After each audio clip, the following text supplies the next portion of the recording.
And funny enough, the town that he breaks down in is Hayesville, North Carolina. Oh, I did not clock that at all. Is that a real town? That in is North Carolina. Well, according to the sign in the movie, it's a real town. Well, yeah, fair enough. We did not do the research as to find out. I didn't go that far because I was just curious because I didn't realize it was in North Carolina. I completely missed it.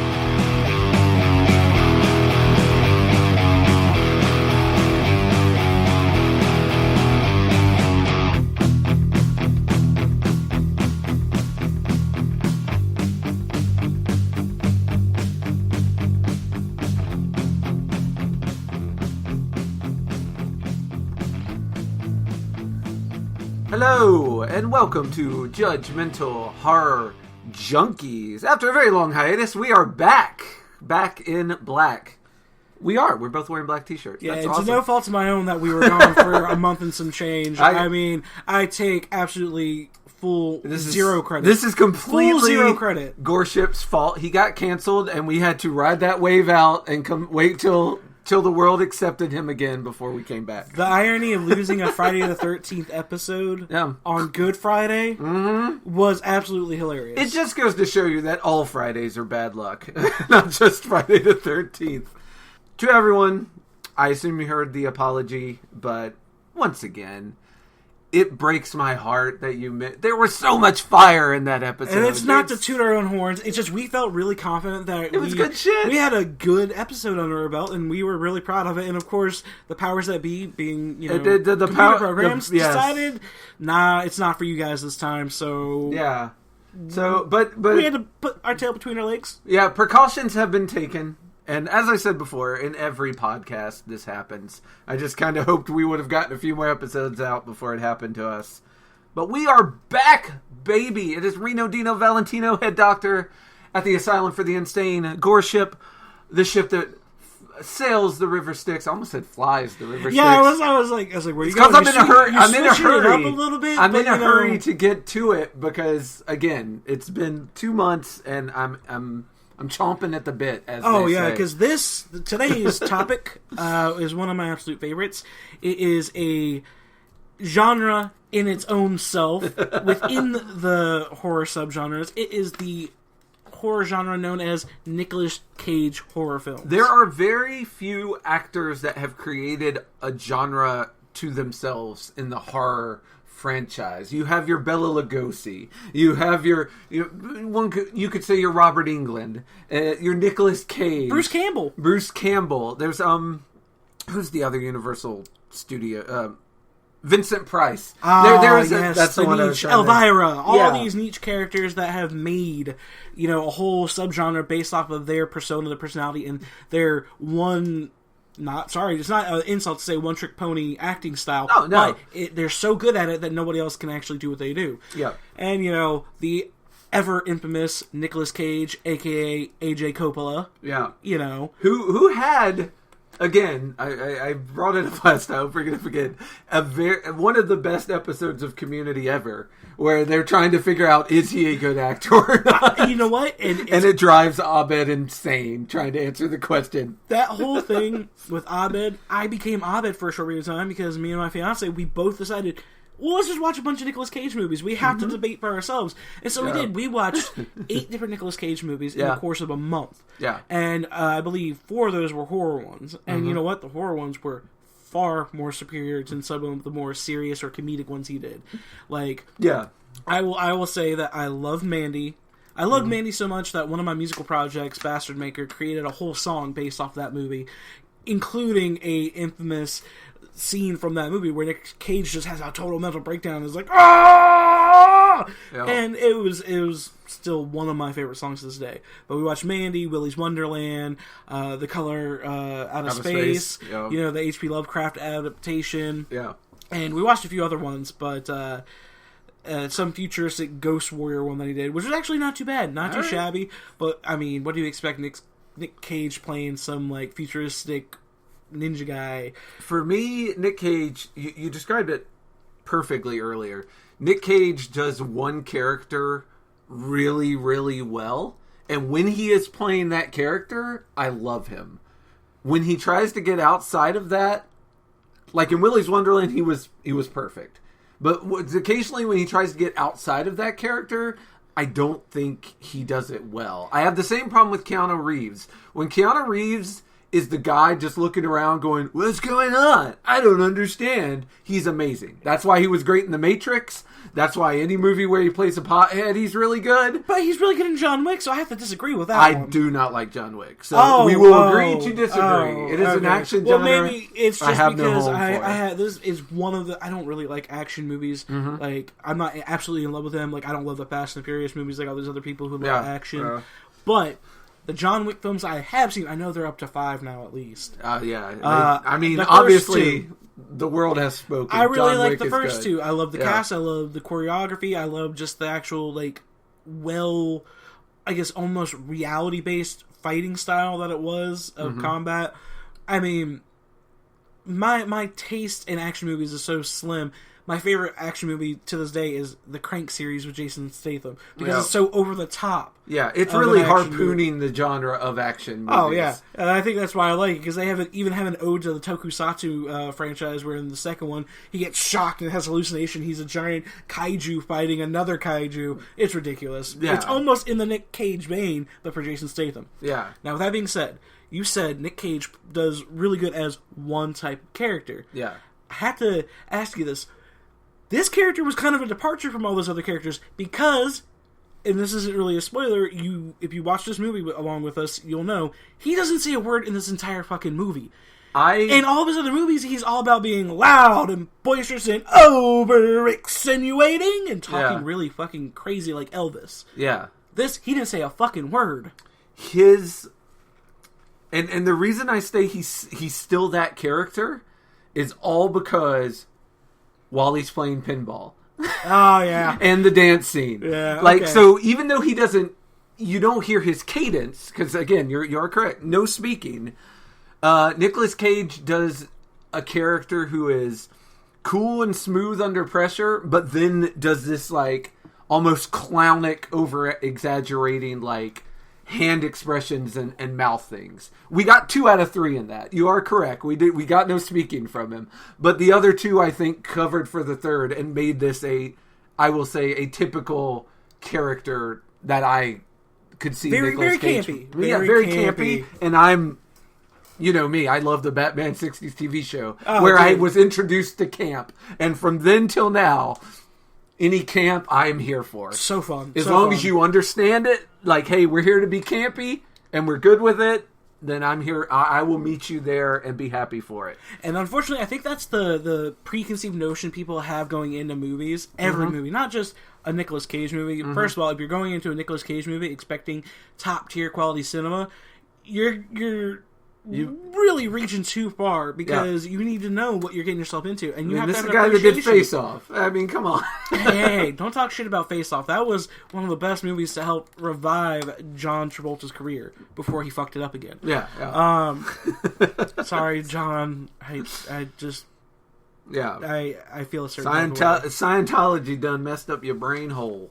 And it's funny. Just this movie really made me take stock of like, I know what kind of movies I like and what expectations I do or do not have going into a movie. Like, if you're going into a Marvel movie, a lot of these nerds, pardon my attack on you folk, I'm a fellow nerd, they are diehards and they think, every detail about this comic story that they made into a movie has to be precise. Yeah. Well, you're going to be sorely hurt. Yeah, people don't understand when you change genres, you have to change the plot somewhat. Like when you're going from comic to movie or book to some TV stuff show. Doesn't adapt. Yeah, or TV show to musical theater. Like, yeah, you can't do an exact one for one. So going into a Nicolas Cage movie, I expect just like, okay, this is either going to be really fucking funny or I'm just going to love everything but Nick Cage in this movie. Yeah. So the expectations have to be fucking low because you're just in it for a good time. Yeah. I mean, that's the whole point of these kind of films. And you can tell me if this is accurate or not, because it feels very much... I can't see how this went down any other way. Someone wrote a script for Five Nights at Freddy's, and they were like, hey, let's do a movie based on that very popular horror franchise game. And then someone was like, hey, Five Nights at Freddy's will not sell us the rights to this. And they're like, what if we changed it to, I don't know, Willy's Wonderland and still put it out? That is how I felt. This had to have been a Five Nights at Freddy's script at some point, right? The person who wrote this film, okay. All right, the writer was a person named Geo Parsons. Okay. I don't know much about their background, but I do know when I was researching some of this, the director, Kevin Lewis, said several things that really caught my attention. Mm-hmm. When asked about, taking on the project and accepting it, Kevin was like, so essentially this was just a super over-the-top gore-fest movie that was based off of nightmare-fueled Chuck E. Cheese and, yes, yep. Five Nights at Freddy's. But because nobody was able to make a Five Nights at Freddy's, we decided just, listening to the Chuck E. Cheese aspect of it. Yeah. And when I asked, why would you choose Nick Cage as your lead actor, he's like, well, we didn't know what kind of genre we were making this. Was it going to be a comedy? Was it going to be a horror? Was it going to be an action movie? And you know what? Nicolas Cage is his own genre of film. And I was like, oh my god, I think the same thing. But since the director himself said it about casting Nicolas Cage, I was like, okay, that's fact. That's grounds for actual facts. Because and since we gave him no speaking lines, we could hire him at scale. Exactly. I mean, you got to imagine. I wonder what the difference in hiring Nicolas Cage and hiring Nicolas Cage without him speaking. I wonder what the price points are on those, because he got to get paid, and less he does his own stunts. Since he doesn't speak. Yeah, he does his own. He punched his own weasel. Now this is a diverting little plug because it's still about Nicolas Cage, but I will say this: greatest Nicolas Cage movie I've ever seen recently. Yeah, The Unbearable Weight of Massive Talent with Pedro Pascal. I want to see it. I loved it. It's in the queue. Yeah. You know what, that meme is going around all the time right now, but that scene, with them in the car, if you don't know the whole concept, it's even better when you watch the movie, because that scene goes even longer, and just like in this movie, it's the facial expressions for Nicolas Cage that make the next silent scenes that they have. It's just a montage of them being high on acid, having a good time, but it's the facial expressions of Nicolas Cage that really, really sell it, just like in Willy's Wonderland. Willy's Wonderland, you're like, what is he thinking? Oh, okay, I can tell from his face what's going on. Yeah. It's not much, but it's also the fact that the character of Nicolas Cage in this movie doesn't have an actual name. When I was looking, the janitor. Yeah, it's just the janitor. Yeah, he's a wanderer who doesn't say anything. His name doesn't matter.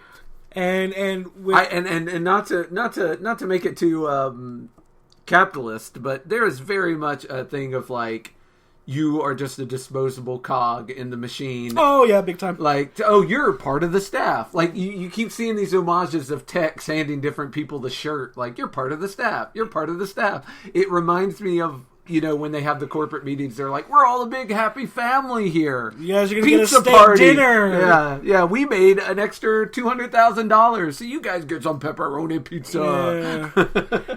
And, so yeah, he's just the janitor. It's so funny that you talk about it because Roger Ebert actually, when I was looking at some of the reviews up, Roger Ebert called this movie a giant red pill allegory. Mm-hmm. And I was like, okay, I never thought about it in that context before, but when you go back and you rewatch the actual interactions of the people who do talk to the janitor versus, the intentions behind those words, oh yeah, I get it. It's super in the red vein. Yeah, but I mean, if you now meaning pro red pill, yeah, that was Roger Ebert's take on it. Yeah, it's an allegory for red pill conservatism shit. Well, like the bad guys are those guys. Yes. Okay, yeah. Now I agree. Yeah, I thought Ebert was saying like, when you're done watching this, you're going to go vote Trump, and I'm like, wait. Did Ebert and me watch the same film? No. But no, he's saying the bad guys. Got it. I'm sorry. with you. No. It was pretty much the same thing he said about that movie, The Hunt. Yeah. Where, they have an Alex Jones-like parody character that's being hunted down. Yeah. Played by Ethan Suplee from My Name is Earl. Yeah. But let's jump into the actual topic at hand. Yes. Willy's Wonderland. It's a 2021 horror action, and I actually called it horror action comedy.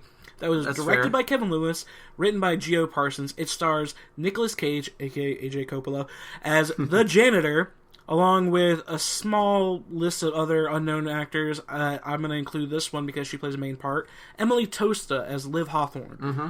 She has a group of friends that is in the movie, but I don't really remember their names offhand. The actors are not super relevant or important. I will tell you something very funny. When they are cannon fodder. Exactly. They were in there because you can't kill Nicolas Cage. They brought in an army of teenagers to get murders, who I referred to as the blonde, the guy from Dawson's Creek, Steve Urkel, dude with dreadlocks, dark-haired dude.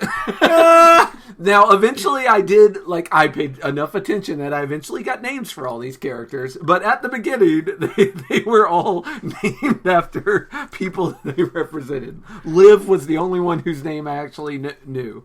Alright, so along with the unknown rest of the cast, besides Nicolas Cage and Emily Tosta, you have your animatronic character cast, consisting of Willy Weasel, who Willy's Wonderland is named after, Siren Sarah, Cammy Chameleon, Ozzy Ostrich, Tito Turtle, Gus Gorilla, Artie Alligator, and Nighty Night. Nighty Night is my favorite pun. Yeah. I mean, I really like Tito Turtle. I'll tell you, even though it is slightly racial caricature work with an animatronic puppet. I mean, it's just the sombrero. For me, I thought Tito Turtle was like the shit. Well, I thought his flappers were wings, especially when he ends up landing on top of the car later. I'm like, I thought he was like a peacock or something. Nah. I didn't. It was probably the last 10 minutes of the movie where I realized he was a turtle. I mean, how could you not tell by the giant shell on his back? I thought that was like I thought it was like a backpack with a mandolin in it, because I thought he was doing the fucking the damn because he had the hat. Yeah, he was doing the mariachi thing. Yeah, I thought it was a mariachi guy. I thought it was like a backpack with a mariachi guitar. Okay, all right, that makes sense. Yeah, you have to the people who didn't watch the movie. First of all, why are you here? Go watch the movie. Second of all, a lot of it's in the dark. So, you don't get clear shots of a lot of the characters, or you get them through rainbow-colored lights or strobe lights. So, it is possible to mistake a turtle shell for a mariachi band backpack. For nearly an hour. For nearly an hour. Well, yeah, but he wasn't on screen the whole hour. No, but he did get some of the most brutal kills. He did. Although Siren was the scariest of the seven. By far. Like, as far as actually giving me the creeps, Siren. And the way, and Artie Alligator, I thought had a really cool first kill. Yeah. I mean, also, his death was pretty cool, too. Yeah. Spoiler alert. Yeah. You know. He's killed like every alligator is killed ever. in every movie. So, this is the official synopsis that I pulled from IMDb. All right. Take that with a grain of salt, as you will, because at this point, IMDb is just like Wikipedia to an extent. So the synopsis for Willy's Wonderland is: a quiet drifter is tricked into cleaning up an abandoned family entertainment center, aka Willy's Wonderland, as he is stalked by 8 murderous animatronic characters possessed by the souls of a cannibalistic killer and his 7 psychotic acolytes. Yep. That's a pretty good giveaway of what the majority of the plot is about, because you don't need brain cells to really figure out that this is just your typical demon possession soul stuff. Yeah, absolutely. My first note on this film was so many logos. Like, there's like 40 seconds of logos, and then you get a short intro, and then there's more logos. Yeah. I was like, I think 7,000 different companies had their hand in making this in this movie. So, I gotta ask, before we get into the very opening scene, past the opening credit titles, what was your initial thoughts going into this movie before you really knew and watched it clearly? What were your initial thoughts? I literally only knew it was like a Five Nights of Freddy type horror film. Yeah, and that's where animatronics come alive and kill people, and that Nick Cage is in it. I do believe the majority of people who've heard of this movie believe it's the same exact thing like that. Yeah, that is all. You're not wrong, because as you watch it, it is very much in that same vein with a slight twist. Yeah. So I was into it.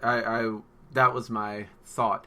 I wanted to ask you, we opened with Nick Cage drinking some of his punch soda, which will... Actually, no, the opening was the... Oh, well, yeah, I'm sorry. There is the opening of people not escaping from Willy's Wonderland. Wonderland. Involves a family. It's a little girl and her 2 parents. They're running inside this dark, abandoned Willy's Wonderland, while they're also wearing Willy's Wonderland shirts, like they work there. Yeah. Like, they've also been tricked into there, and the parents are running, and they are being murdered as their daughter has to watch. The daughter is able to escape, but the parents are both fucking torn apart and murdered off camera. Yeah. You just see a big old blood splatter. Yeah. And a bloody-ass Willy Weasel go back up on stage, and then you're kind of just left to be like, oh, so that's what killed them, because you never actually see him in the opening credits. Yeah. But once we fade away from the little girl breathing heavy and being traumatized after escaping, we get to a nice, big old view shot of a blue, I believe it was Mustang, or was it a Camaro? Mustang, it was a Camaro, Firebird. Yeah, it was like a blue old car. I'm a real car guy, you can tell. It was like a 2011 Camaro or whatever, running down the road until you see him take a pop of a drink and hit a road spike in the middle of nowhere. Specifically Punch Soda. Oh, Punch which Soda. Which will play a role. I could not read the little tagline underneath it. I tried to pause it, and I just never could catch it. It's always blurry. But it's Punch Soda, and then it's got a little tagline under it. And it's important because it is all Nick Cage's character drinks, and he really uses it to pass time through this film. But yeah, he hits a tire strip like the cops use to stop people in car chases. Yeah. And gets out and drinks the soda before he does anything else. Before he even looks at the tire. Yeah. He gets himself a soda. He's on a set schedule. His watch beeper goes off and it tells him, hey, no matter what you're doing, you have to stop. It's like praying to Allah 5 times a day. Well, no matter what you're doing, you have to stop, turn to the east, pray. It's the same thing, but it's medication. So it's like super OCD strict. Yeah. It gives him the power to punch, I guess. And when we mean this is literal, like he literally stops and does everything that he's doing no matter what. Yeah. You'll see throughout the film that this is 100% to a T accurate. This is not an exaggeration. And funny enough, the town that he breaks down in is Hayesville, North Carolina. Oh, I did not. Yeah, did not clock that at all. Is that a real town? That in is North Carolina. Well, according to the sign in the movie, it's a real town. Well, yeah, fair enough. We did not do the research to find out. I didn't go that far because I was just curious because I didn't realize it was in North Carolina. I completely missed that, and I wrote, "Oh, he's drinking Punch Soda. That must be the generic brand of a can of whoop ass."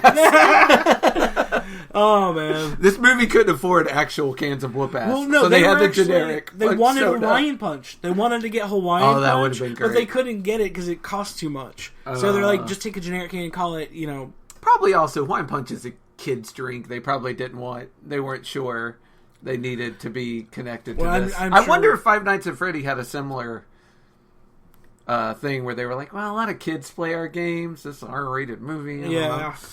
Not like in the 80s where they had no problem taking an R-rated franchise and then marketing it to children. Like, no problem at all.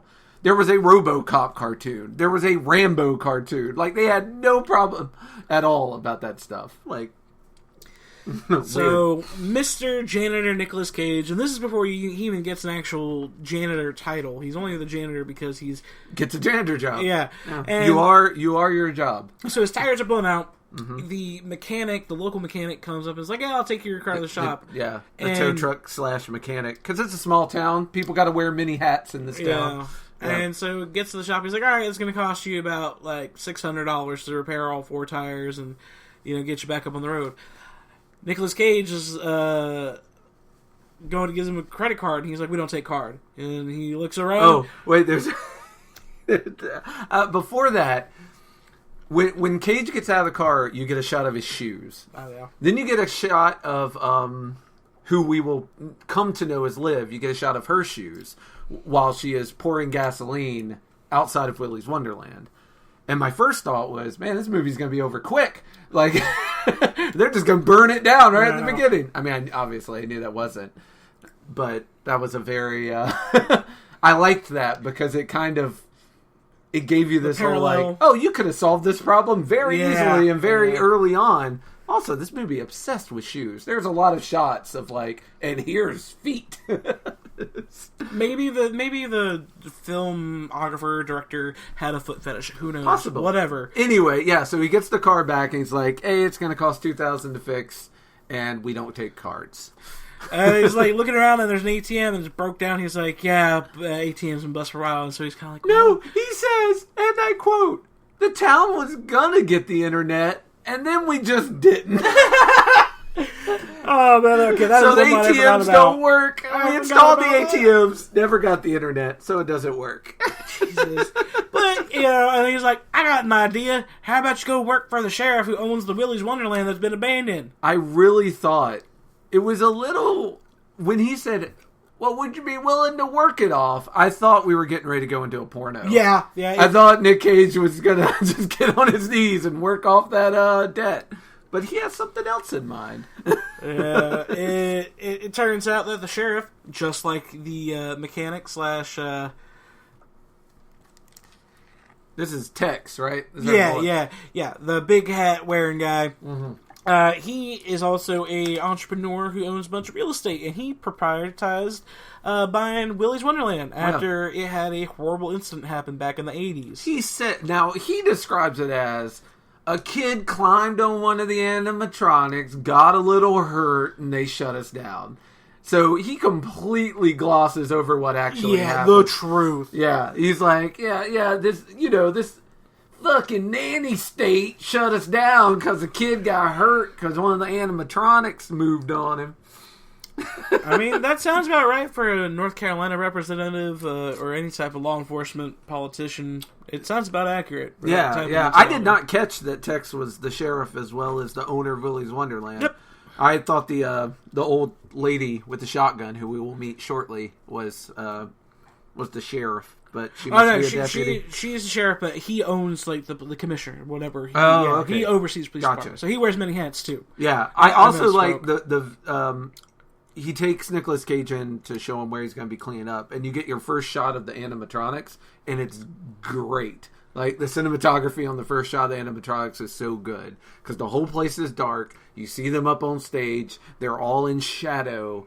And I was like, oh, okay, here's our cast of opponents. Yeah. It was a great, and we've talked about this before. Your introduction to your monster shot is important.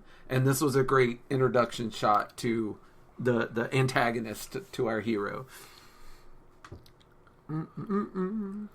So, once the janitor, Nicolas Cage's character, gets into the building, he gets a Willy's Wonderland shirt, puts it on, and now he works for them as the janitor, cleaning up the place. And you know what? I will say this.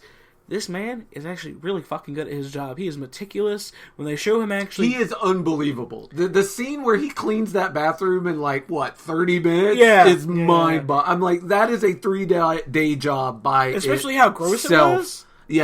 Yeah, if just the montage of him cleaning the bathroom. Also, is it just me, or was there something kind of therapeutic about just watching him clean the fuck out of shit? It did feel very... It felt very nice. I felt that it was authentic because I think Nicolas Cage actually did just clean that room for 30 fucking minutes of a shot, and they just compressed it all together. Yeah. I think he really committed to it because he's so method. You said it. He does his own stunts. Real quick... scene we missed before that is the girl we met earlier, Liv. A cop car pulls up, and an older lady gets out and arrests Liv and throws her in the back of the car, and then takes her back to the trailer park and hooks her to a radiator. You find out that this lady is her adoptive mother. She's like, I can't trust you. You're always up to shenanigans or whatever. So she literally handcuffs her to the radiator and walks out to go to work, and she's like, I'll see you in the morning, try not to make a mess. And you know what Liv does? She's like, okay, I've done this before. Slips out the fucking cuffs, no problem. Well, no, her friends rescue her. The blonde, the blonde does... I thought she climbed out the window. She does, but... Well, no, she goes out the front door, because the blonde shows up. It's funny, because her friends show up. There's a group of, 4 guys and a blonde. And the guys are looking around trying to find stuff to get the handcuffs out. And the blonde just goes with a hairpin and pops it. And I'm like, all right, I'm liking this blonde girl. Yeah. She knows what she's doing. She was actually pretty funny in the actual... She was very funny. In her scenes. It's so fucking funny. Yeah. And the acting was terrible on her boyfriend's part. There was a lot of bad acting. I would say Nicolas Cage and Liv were killing it. And everyone else were... bad to needs work. They weren't horrible, some of them, but some of them were horrible. But here's the thing. For this kind of movie, I almost don't want you to be a good actor. I mean, they were one level above porn star acting. Yeah, I'll give them that. In my opinion, because you've seen porn stars who commit too hard to actually treating it like they're going to win an Oscar. Yeah. And you get people who's like, oh no, whatever are we supposed to do? Yeah. Can't be. Yeah, they were one level in between that. So yeah, Liv gets rescued by her friends, and she's like, hey, we're going to Willy's Wonderland, we're going to burn it down. And they're like, yeah, burning stuff down is cool. And she's like, we're not doing this because it's cool, we're doing it because it's the right thing to do. She's got a moral compass, and the rest of her friends are, I think, just arsonists. Yeah, no, they're typical. They're just in it for a good time. Teenage angst, Small town, anything for for some kicks. What's the redneck saying that I hear all the time? It's like, shit, my town was so small, all there was to do was fight and fuck. Yeah, that is this town. Yeah, that's... So I guess fight, fuck, and burn stuff down, because they do all of them. They do all three of those things. Yeah, that's what I did in my small town. So, yeah, they're heading to Willy's Wonderland. We cut back, Nicolas Cage is started his cleaning process, and I think this is where he finds the pinball machine. Well, I also wanted to mention that prior to Nicolas Cage going full-blown OCD cleaning mode, as soon as he's inside, Tex Meccano and Jed wrap a chain around the door handle and lock his ass in. Yes. And he's heard the lock go on the door, but he doesn't even think twice about it. No. He just like... Well, he doesn't really connect it until he tries to take out the first bag of trash. And we'll talk about what's in the bag of trash. But when he tries to take it out, he realizes the door won't open. And he's like, oh, that sound was them locking me in here. But again, you will not see this character get plussed. He is a non-plussed He just kind of makes a nonchalant face about it. He doesn't get concerned. He doesn't get angry. He doesn't get sad. He doesn't get scared. I guess I'm in here till I finish the job. Yeah. Time to get back to work. And now we get to the magical pinball that he sees, and he just keeps eyeballing. And I will proudly say I called it before they took the dust cover off. I was like, that is the shape of a pinball machine. He whips it off, and sure enough, it is actually a Willy's Wonderland themed pinball machine. So you actually see all the characters, including the Siren, who again is the freakiest. I think it's because of the uncanny valley of her human face. Yeah. But all 7 of them are represented on this really fun pinball machine, which I assume they had to make for the game, and I would pay a lot of money to have in my home. Did they make the theme song? You know the theme song that goes with it. Nope. La la la la la la la la. All the music was done by a band. I can't remember their name. It starts with an E and it's only like 4 letters long. It's like Evu or something. Okay. And they did all the music except for Freebird at the end, obviously. Well, the reason why I asked is I felt like I heard the La La La song from like somewhere else before. I felt like I heard that in like other stuff. Well, they must have remixed it because they got the credit for even like the children's songs like Head, Shoulders, Knees, and Toes. Yeah. They got all the credit for performing all of that. And he also, I think the lead singer of the band also was the voice of the Weasel. Yeah, he was the satanic cult leader. Yeah, fun times. So, yeah, he gets a pinball machine, which is great for work. And Tex tells him to take frequent breaks, which he literally does. He's got his watch set up so that every... I'm not sure what the timer is. Is it 30 minutes, an hour? It seems like it's every hour. Okay, every hour it goes off. Hour. He takes a break. He drinks one of his punch sodas. Pops a pill. Yeah, he pops a pill and drinks a soda. Undisclosed type of pill. Yeah. And so this is where theories for me started kicking in. Yeah. All right. Like, he's what is he doing? Very rigorous regimen. He has to take pills constantly. Mm-hmm. And he never misses one. He never misses one. So I'm like, is it something to do with a mental psychosis why he doesn't speak? Is it PTSD? Does he have some type of personality disorder? What is it? You know? Yeah. And so that was... You never actually get the answer to this. No. It's just a character trait of his character all throughout the movie, along with not speaking. He's meticulous about taking his medicine and drinking his punch soda. The not speaking aspect was actually Nicolas Cage's decision. Oh. The character was going to have dialogue. Oh. Nicolas Cage thought... What if the background of this person is that he has no background? You never know. Yeah. And I just don't say anything. That was smart. Yeah. Like, he was at one point, and you can tell by the way that they filmed it, was probably going to have a serious monologue to explain his origin of why he's doing what he's doing or how he's here or how he is the way he is. But Nicolas Cage was like, no, there's no need for I will say, about this time, I was like, will this movie... I predicted right here at the beginning. I asked the question, and I had dead even odds on which way it was going to go. Will this movie give him one line at the very end where he just has to say something like a throwaway line, like a Silent Bob style, "Hasta la vista, baby" kind of thing? I was like, will that happen? And at this point, I was like, I wouldn't know which way to bet in Vegas. Like, I'm giving it 50-50 odds. And spoilers ahead, as of course. He made the whole movie, not one line.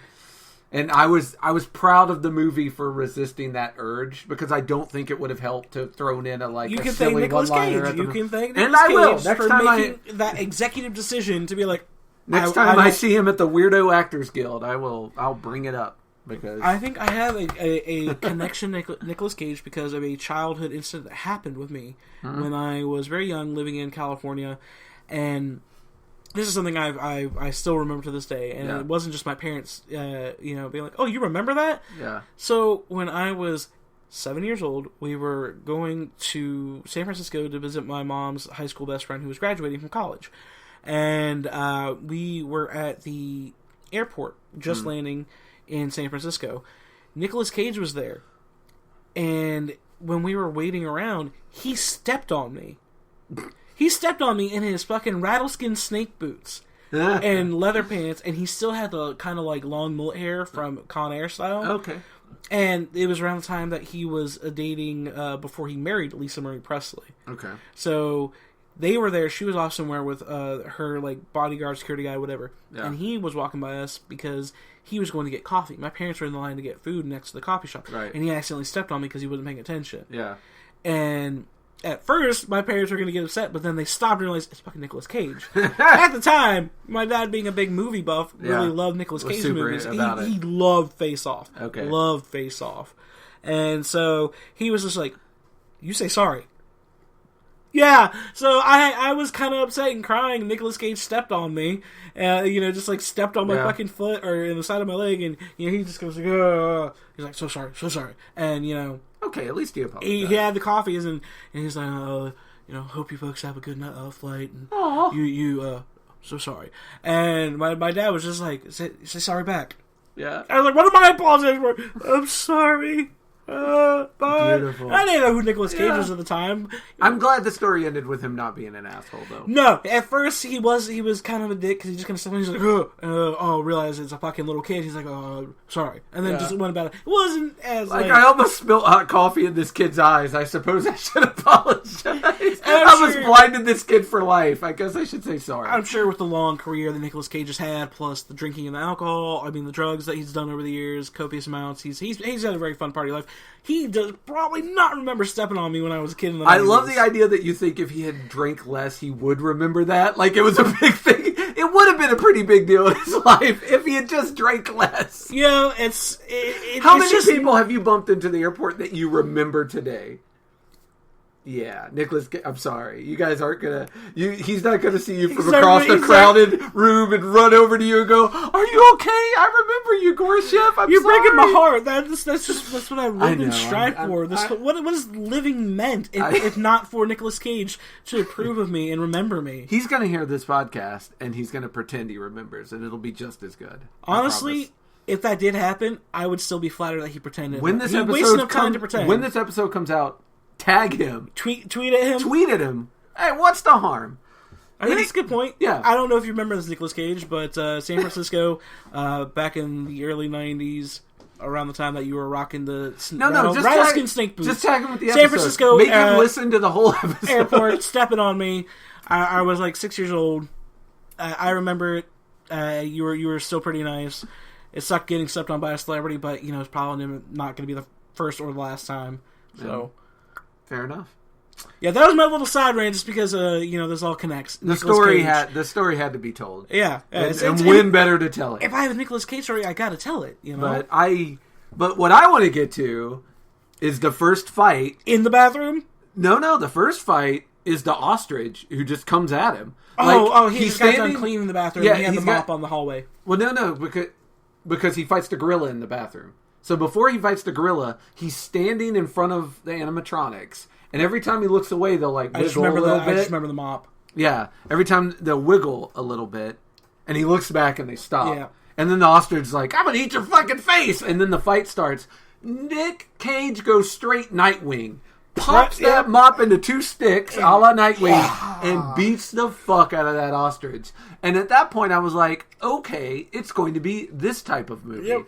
Because you have two options. You either have he barely survives each fight, and each fight is evenly matched, or he fucking owns this shit. And he fucking owns this shit. He beats the fuck out of that ostrich, kills it. No contest. Whole fight, 20 seconds. Puts that motherfucker in a black trash bag and sets it by the door. The ostrich gets one little scratch on him. That's it. Yeah, which he tapes up with duct tape. It's such a tiny little mark. He just kind of looks at it, he touches it, he's just like... And he kind of gives a little, like, almost smile. It's the closest he comes to smile in the entire movie. It's a half... It's not even a full smirk. It's a half smirk. It's like a... And he's just like... Because he touches his own blood. And that's why I'm like... This dude might be crazy. That's why he's on the pills. Yeah.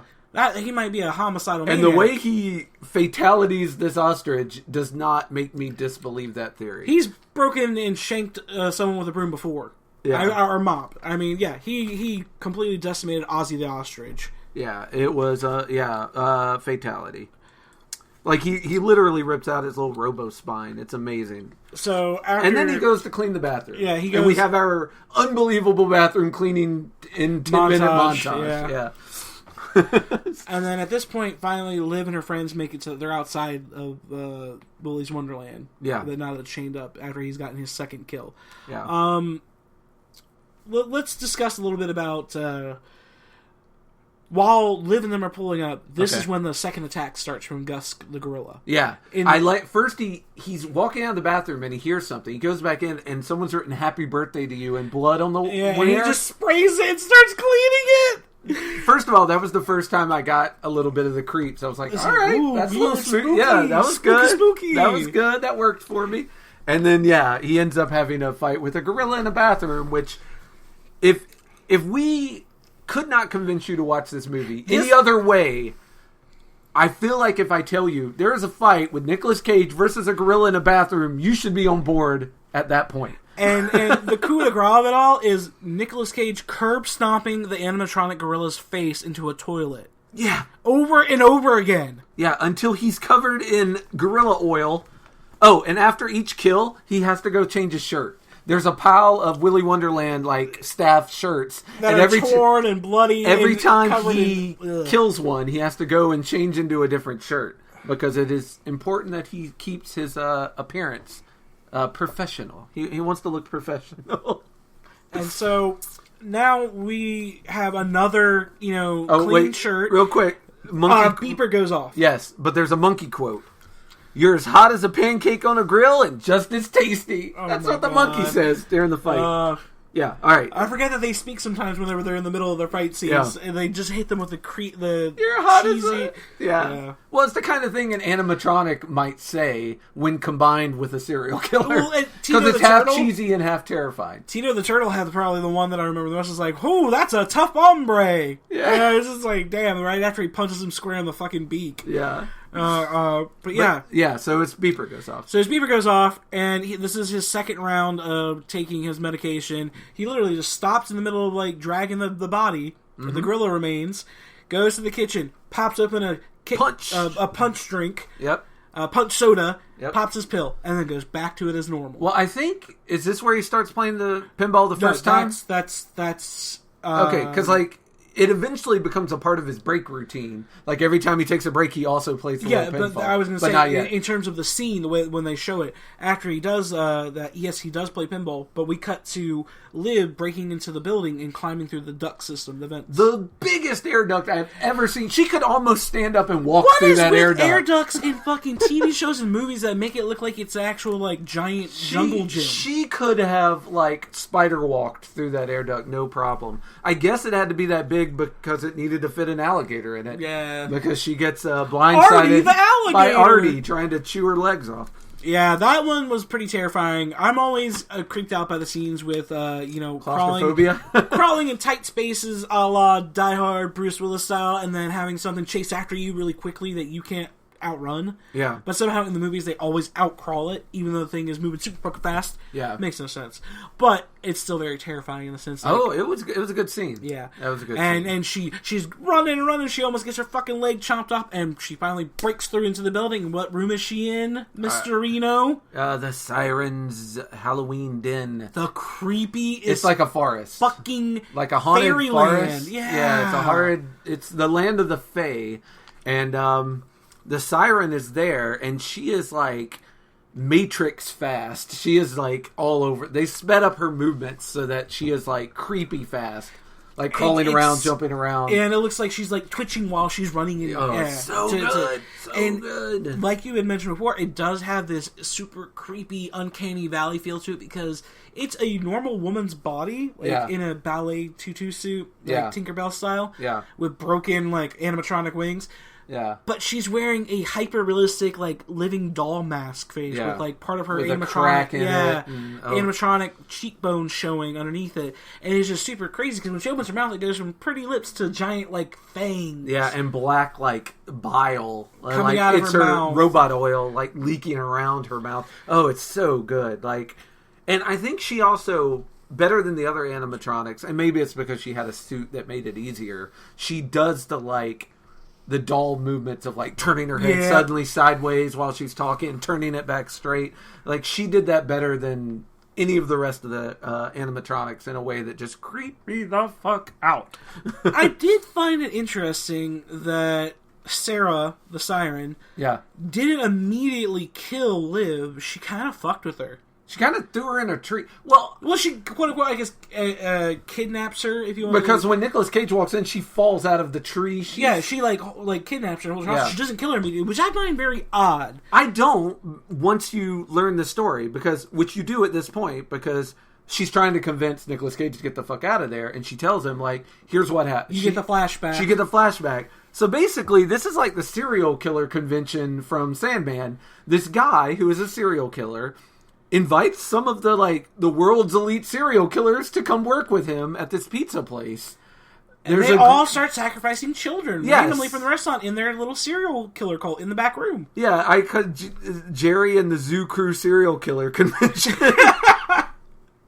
and I also like that after several ghastly incidents, not the first or the second or the third, several. I think like 6 kids went missing before they finally intervene. And they come in upon, like, a ritual that they basically did. They were in the middle of their 7th murder. Well, no, it looked like they had already killed themselves. But what they had actually done is moved their souls to the animatronics through this demonic ritual. And, well, the thing is, they said they never actually got to complete the final sacrifice when they were alive. Well, they must have, because they're in the robots, right? Well, no, or maybe they. Oh, that kid was still alive. The kid still lived because they didn't get to kill him, so that's why they killed themselves before the cops could kill them. But somehow it still worked. Yeah. Okay. It's one of those plot holes that if you think too hard, you're going to hate it. There's a few of those in here. We will get to more of them that actually irked me. Yeah. But I will say this: that's why it didn't surprise me that the siren kept her, because each of them kind of had a different MO. Like, you have the what's the frog lady chameleon with the tongue? Cammy Chameleon. Cammy Chameleon is more of a, she wants to befriend you first. She wants to be like, I'm not a bad guy. Like, come on, or bad girl. Yeah. Like, you and me could actually be friends. And then, you have the knight that's more of a, like a Jack the Ripper. Like, I just want to stab you in the back when you're not looking. Yeah. Like, they all have different MOs. And that's one of the things I would have liked to have seen, is I like to have seen which killer went into which doll and what their modus operandi was before. And it would have been cool if that had somehow been incorporated into how they were defeated. When you watch the VHS tape... It might have made it too long. When you watch the VHS tape that they popped in and you see the actual serial killers on camera, when they recorded themselves doing the ritual stuff, you see which human was supposed to be each person. Yeah. But I would have liked to have known, like, you get little hints at their personalities. Like you say, Siren, like, I'm going to keep you for weeks or whatever. Well, you know what? That could be a prequel movie. It would have been a great prequel. That could be a good prequel. Because you would know that there's no happy ending, because then, Nicolas Cage's character comes into the second movie, technically. Yeah. So, that would be great. And it would have been kind of cool. At the end of all this, I want to get, when we discuss every fight that he goes through for the janitor, I want to discuss which one you liked the most in order, from most to least, because they were all really great fights. Yeah. So I mean, Liv finally gets the janitor to fucking listen to her. She explains everything, and she drops from the ceiling. And now the janitor gets to fight fucking Siren Sarah. Yeah. Oh, although her friends fall through the ceiling shortly after this as well, and they all, thank God, land in the ball pit, so they don't get, they don't die from the fall. And I'd have to say that'd be fun, like jumping from a roof into a ball pit. If you knew you weren't going to get murdered after, that'd be a fun game. So once he gets Sarah out of the Fairyland room from Sarah, he gets Liv, and he just throws her outside the door. Like, he just gets her outside, and he's like, I'm not fucking going anywhere. Yeah. Like, I have a job to do. Yeah, he's like, I have to pay my debts. Again, he's not saying anything. We're just kind of making the assumption for him because of the facial expressions he gives her, and he just looks at her. He's very OCD. Like, he's like, I have to finish the job. Yeah, but he's like, fuck you, get out of here. I'm going to keep going. Yeah.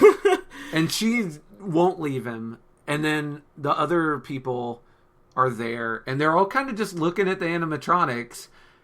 And the animatronics start singing about the game fun one of the rooms. And for some reason, the blonde girl and the dreadlock guys are like, let's go fuck. This is the first time when I was like kind of driven a little insane. Because it is a very common trope. Had you heard the Friday the 13th episode, you would have heard the origins of it. But it's a very common trope to sneak off and fuck. But this is the first time I've ever seen people sneak off and fuck when they damn well know there's a killer. Usually when they sleep off and fuck, they find out there's a killer while the killer is stabbing them. These kids knew that there was not one, not two, not three, but like 7 killer robots. I guess they were like, as long as they're on stage, they're not off in this room. Yeah, and one thing we forgot to mention with a little bit of the background is... Mm-hmm. The authorities in this town were actually complicit with what happened. Yeah, well, we'll get... They'll admit their complacency more later as we go. But yeah. That was one thing that was like... It was just kind of under the rug. And I guess it wasn't just children. It was actually whole families that were disappearing. Mm-hmm. Whole fucking families. Yeah, we'll get more when her cop mom shows up. Because she'll explain why they're doing this to people. But yeah, they 2 of them sneak off to have sex, and then we get the 6 Little Chicken song, which is easily my favorite song from this entire thing. Did you like that it went with the murders? I did. Okay. I was like, clever. I like that the Weasel, he's obviously the enigma of the group. Yeah, he's like long planning, long thought out. Yep. Like every murder has to have a place and go just a certain way. But... I also liked it because it's a perfect analogy because weasels eat chickens in the hen house. So, like, he's singing a song about that. And it took on, of course, a creepy air, as children's songs always do in horror movies. Yeah, that was a piece de la resistance. That was one of the highlights for me, was when they're all just looking more and more terrified as the 6 Little Chicken songs happen. And then... 99 attacks, like right in the middle of the song. Yeah, in the middle of the song, sword Aaron in the back. Just run through with the fucking sword. You're like, what the fuck? Yes. And was 99 a panda? No, he was just a man dressed as a knight. I thought he was like a panda. He was a cartoonishly... He looked very much like, if you ever played the original Ghost and Goblins game, he looked like your little knight sprite in that game. He was a cartoonishly overdone knight. And then you get the double team. So Aaron gets impaled with a sword. Yeah, separate to be great is what I wrote next. And everyone scatters. They all scatter like morons. Typical fucking horror movie fashion, they scatter. And this is exactly what the animatronics want. Because as the scene progresses, it doesn't take very long. You get Tito and the creepy fairy bitch Sarah teaming up to kill, what's his name? Dan. Yeah. They kill Dan. They fucking just chop him. They eat him to pieces. Yeah. Like, their giant fangs come out. Yeah. They just shoot him to bit. Yeah, it's the squelching noises that get me. Yeah, it was good Foley work. Chris actually hides in the arcade and calls the cops, which would be smart if you were in any town except this one. So he calls the cops, and Liv's a creepy adoptive mom picks up, and she's got another cop with her, kind of a fresh-faced youngster who's, I don't know, from another town over and just trying to do... He's trying to do good, at least comparatively. Be like a good cop, whatever. And so, after these guys, they get the cops called, and he's like, yeah, we fucked up, we're at Willy's Wonderland, come help us. We get the gator sex murder. Yeah, I was actually going to say, it's like, they're back to the party room, where fucking, her name is Kathy and Bob, Horny Bob. Yeah, who are mid-coitus. She sees the gator animatronic in the corner.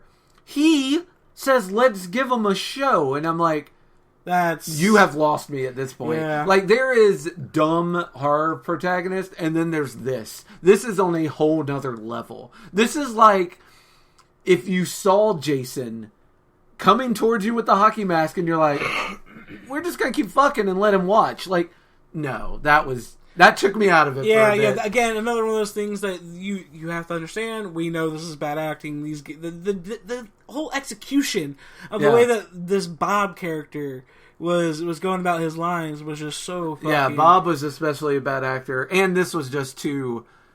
Like, there's a difference between being campy and then just beyond, and this was too far beyond. I could not follow the movie down this ridiculous thing. But I did like when the gator killed him. Both. Yeah, it didn't last very long. It was cool because they just got mauled to death, just fucking started ripping them apart. And when Cage kicks in the door to where the gator is, the croc is, like... eating the foot, and I'm like, somebody's got a foot. Yeah, that comes back up. The croc's eating them toes. Yeah. And so they start fucking fighting. Yeah. And this is the part where Liv basically gets to watch the janitor go badass mode. Yeah. And it gets super funny. So, janitor goes in a full fight mode. He decapitates 90. He just takes his takes Knight's sword away from him and beheads him with it. Yeah, which I thought was poetic justice and just too funny. Yeah, Artie tries attacking him from behind, and he winds up basically getting punched so hard in the face by the janitor repeatedly that his whole jaw just breaks off and is unhinged. And the scene where he just punches him one more time and his jaw's completely sideways. Yeah. He just punches him one more time and he's just done. Dead. Yeah. I was like, wow. Knock the fuck out. Yeah, the Artie the alligator, you had the weakest jaw out of all the animatronics. Well, he also did the gator thing where you take the bottom and top jaw and separate them, which you always see in the movies it cracked and stuff. When he first punched it. Oh, I was like, which made it easy to pop it open. And then he does reach inside and pull inside fatality him as well. Pull the guts out. He does the reptile finish where he just reaches down and pulls out the intestines. Yeah. And, there's just a bunch of cords and wires and black bile and it's all over his arms. It's funny how gory it is, considering it is just robotics and oil. Like, it looks as gory as if he had ripped up a human. Yeah, and that's, again, another good point in the favor of this movie. I want to talk about Chris and the frog, or the chameleon. I just want to reiterate, we talked about this before. Mm-hmm. I love practical effects. I thought the practical effects of this movie and, like, showing robotic death kills was beautiful. It was way better. Like, you could tell when they had occasionally CGI, and I was like, cut that shit out. Yeah. Like... the extra blood. Yeah, the extra blood, and when the ostrich comes alive, right at the beginning, some of that, and some of the eye movements were CGI, and I was like, you would have been better off just sticking with your animatronics. Sticking with animatronics. The animatronics were great in this film, and I would have just liked to have seen more of it. But yeah, I want to talk about Chris and the Chameleon. This one, I felt a little like the claustrophobia thing. I felt very like panicked. I was like, this is why I never like going to dark room arcades like this. Yeah. Because you never know what's going to happen. But I'll let you take the lead on this one because you seem super, super excited. I am so excited because, again, I wanted to know the backstories of these serial killers. And we get a little bit from our chameleon here because Chris is hiding and she walks in and she's like, hey, I know you're there. I want you to know I didn't want to go along with this. They're all manipulating me. Like, I just want to move on to the next life. I've been stuck in this frog body or this chameleon body for so long. Like, I hate it. And in return, I can tell you what it's like on the other side. I can give you all this knowledge. So she simultaneously goes, I can give you forbidden knowledge. I can help you get out of here. I'm actually a good person. I just want to leave this world behind. She hits him on all fronts. And Chris, kind of the soft, loving soul of the group, is totally taken in by this. He pops up and he's like, okay, man, maybe we can come to a deal. And before they can really cement any sort of arrangement, Liv runs in and she's like, what the fuck are you doing? And Chris is like, don't worry, she's on our side. And as soon as he says that, chameleon tongue comes out and fucking snaps his neck like a twig. Like, instantly. Here's what I want to ask you, Goreship. How long do you think she would have kept that fun stuff up if Liv had not intervened? Like, I wonder if that would have been like another 10 minutes of her just fucking with him. She would have kept just playing with him. She would have played with him for I would have liked to have seen more of her fucking with him. She does more of a siren song than the fucking Sarah the Siren does. Because she just calls and beats you in. Siren just occasionally says, you want to fuck? And which is also very funny. One thing that we kind of overshot. Oh, sure. I scrolled way past it. Yeah. So after Chris called Sheriff Lund, Sheriff and the other guy is Evan Olson. Yeah. They start discussing the past, and on the way, Lund reveals to Sheriff Evans that after Willy's Wonderland was shut down, originally the animatronics kept murdering people around Hayesville. So her, Tex, and Jed made a deal with the animatronics over the years to keep offering up sacrifices. They stay in Willy's Wonderland, drifters, and we will bring people to you. Yeah. Like, stop killing our if you don't come out into the town and killing kids and other families in the actual town, we'll just bring you random drifters or people that are visiting our town. Yeah. And so that's when we were saying they were complicit originally, but we didn't know to the extent of how complicit. Now, we're like, oh, they kind of did it for the greater good. That doesn't really make it any fucking better. My first thought, when this first started, because you kind of know something's up right at the beginning, because they put a chain on the door, and Tex is like, God help that son of a bitch, or something like that. So you know something's up. I thought they were doing smut films. I thought, like, he was mad because he lost money on Willy's Wonderland, so he was trapping people in there and filming it, and then showing it to people for money. That was my original theory. I never thought about that. This was a much better... Yeah. Well, the reason I was thinking cameras is because, for anyone who's never played Five Nights at Freddy's, that's how it works. Like, you're in the control room, and these animatronics won't move while you have cameras on them. But you only have so many cameras. And the cameras only have so much battery life. So you're trying to keep them from getting to you till morning by keeping cameras on them. But there's 3 of them, and you can only have, like, 2 cameras running at once or something. I've never actually played the game, but I've watched, like, Let's Plays of it. And so I kind of thought they were going to do, like, a kind of a different version of that, where it's like a smut film, where he's watching the robots kill people. But this I liked better. Because, like you say, it did have kind of almost a moral standing to it. Like, look, we care. It's a small town. Everyone knows everybody. I'm willing to sacrifice strangers I don't give a fuck about to save people I do give a fuck about. But then enters the problem of what happens here. Yeah, because this Sheriff part Lund, is where I'm lost again. Sheriff Lund, she was complicit in what happened.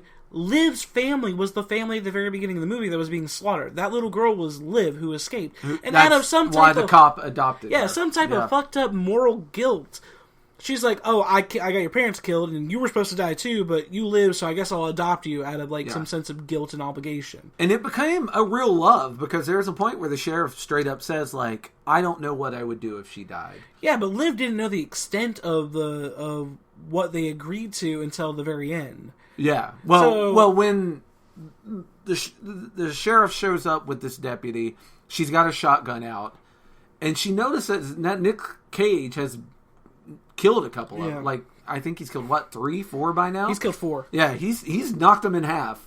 And instead of being like, oh, this guy might solve the problem, this is the part where, once again, the movie lost me, because the plot, it just did not make sense.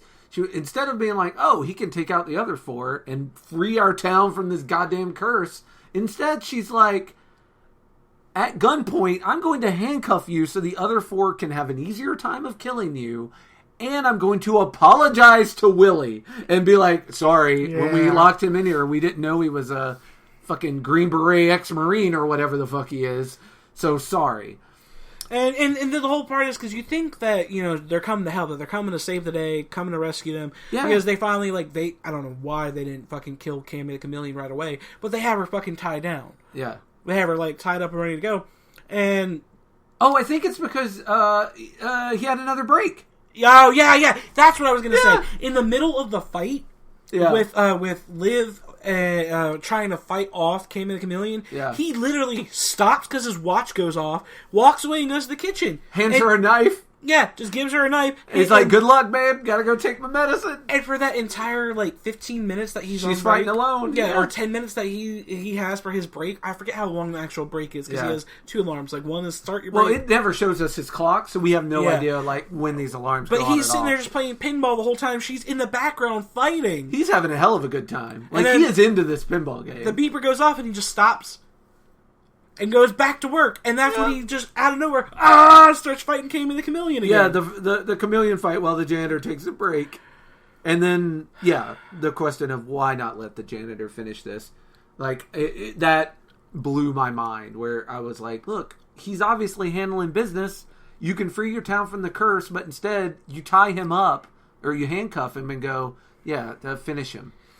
I love the duality of the scene, too, of Nicolas Cage just really enjoying his pinball playing and kind of dancing and gyrating to the pinball thing, while simultaneously, in the background, there's a literally fight for her life going on. That's the Nick Cage we all love. And I was like, yeah, that's the niche. That's the genre. That's what makes this the Nick Cage genre. The lack of dialogue and then the enigmatic character trait of just being a gyrating goofball. And I assume because the pact was sort of broken by this behavior, Tortoise Man goes AWOL. Yeah, he's free. He's like, you know what? You guys broke the pact, so I'm not staying in this place.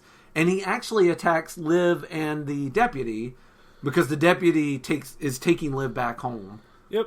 For obvious reasons. And while they leave the janitor behind, and she's like, I'm going to make sure that you die. I'm going to make sure that you die. Yeah. Evans, get her out of here, and just drags her into the back of the cop car. And she talks, and Evans not really a bad guy. She talks him into turning around.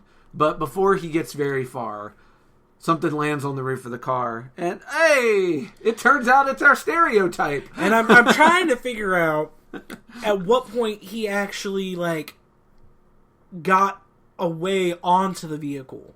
Like at what point? It clunks. You hear it clunk, so it's like he fell on it. Yeah, but and I'm like, did he run after it? It made more sense when I thought he was a toucan. I thought he flew onto it. See, I assumed. I thought he was a bird at first too, until I realized the beak was connected to a giant. He had a shell on his back. Yeah. I think he crawled through the vent after they killed him and Sarah the Siren killed the one guy. Yeah. I think he climbed up in the vents. Yeah. After he got done mauling them, and that's when he crawled outside. Yeah. And yeah, but somehow through the every horror monster can use the teleport to a location skill once a day. Brutally murders that fucking dude. He murders that guy, but then he gets crotched with a shotgun, which made me happy. Liv finally gets to fight one off. I'm a little sad that he isn't killed here, and Nicolas Cage kills him later with his car, because I would have liked Liv to have killed one by herself. Yeah. But she does incapacitate the fuck out of him. Yeah, shoots him in the crotch, shoots him in the fucking chest, and he just you assume he's dead in the road. Yeah, he's out. Yeah. And meanwhile, Nicolas Cage wins a 2-on-1 with the ladies, our chameleon and our siren, while handcuffed. Yeah. While handcuffed. Completely one-handed snaps Cammy Chameleon's neck all the way around. They ask him if he wants a menage a trois, which I thought was very funny. Would you pass it up? Look at that Sarah the Siren. If you can look past the face. And what can the chameleon do with that tongue, I'm wondering? What that mouth do? Hey! And yes is the very quick answer. Also, by the way, when we're talking about ranking, this one ranks as my worst simply because the chameleon just watched the siren fight. Yeah. And I'm like, you should have whipped your tongue out and started choking the fuck out of him while he's fighting siren. You guys would have won this one. You could have snapped his neck just but as instead you did Chris. Yeah, you just stood there staring. And I was like, bad move, girls. Don't come at him one at a time. This isn't a 1970s kung fu film. You can attack him more than one at a time. And while he's got fucking Sarah all twisted up and subdued, then you have to deal with Sheriff 1 trying to fucking getting killed too. Well, the sheriff's outside with the shotgun, right? And just doing the whole what's that? Yeah. What's the sounds going on? Yeah, she's waiting. If he comes out, she's going to shoot him, I think. Yeah, well, she's pissed off that he keeps fucking fighting back and killing him. Yeah, she literally gives out the classic horror line of "Why won't you die?" Yeah, or action movie line, the very common "Why won't you die?" Oh, it's also funny. This was so overlooked, but I remember right now that we're talking about it. Yeah.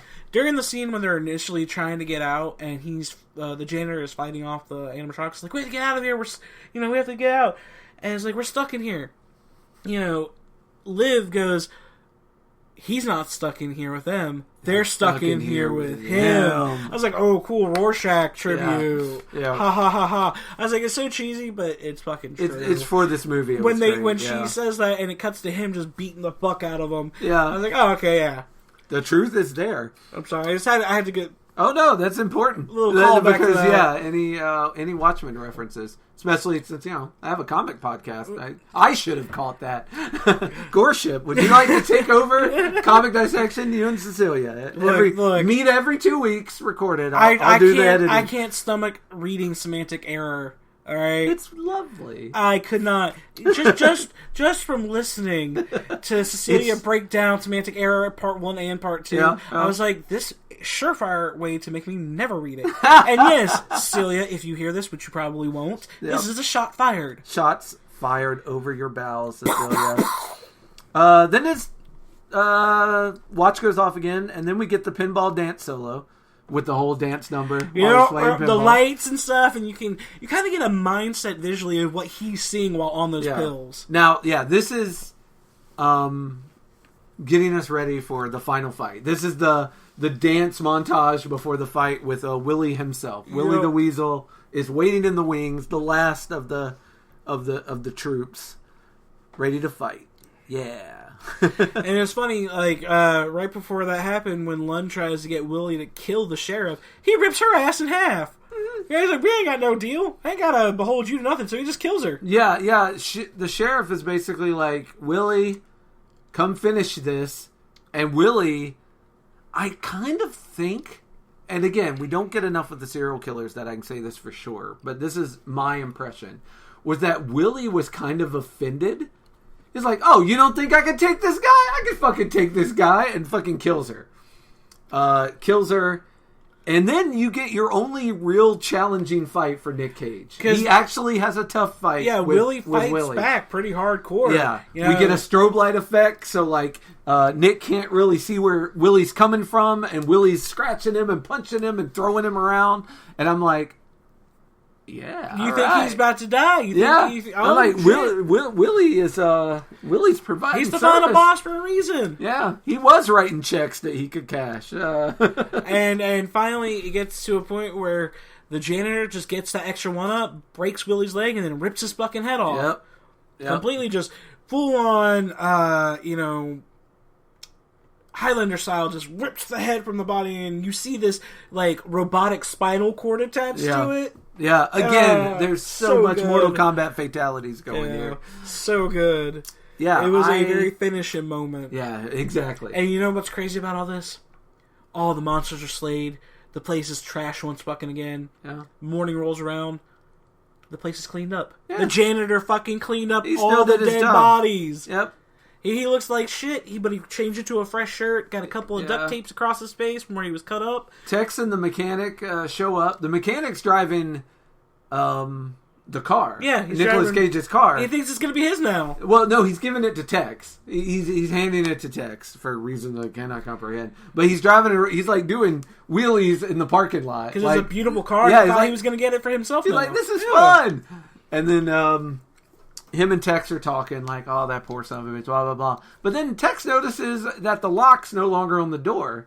And then the door opens, and Nicolas Cage comes out with big black bags that have the animatronic robots in it. Slightly peeking out. Yeah, he's been bagging them up all night. You see Artie Alligator's tail hanging out of one. You see the fucking eyeball from the ostrich out of the other. Yeah, and he throws them in the trash.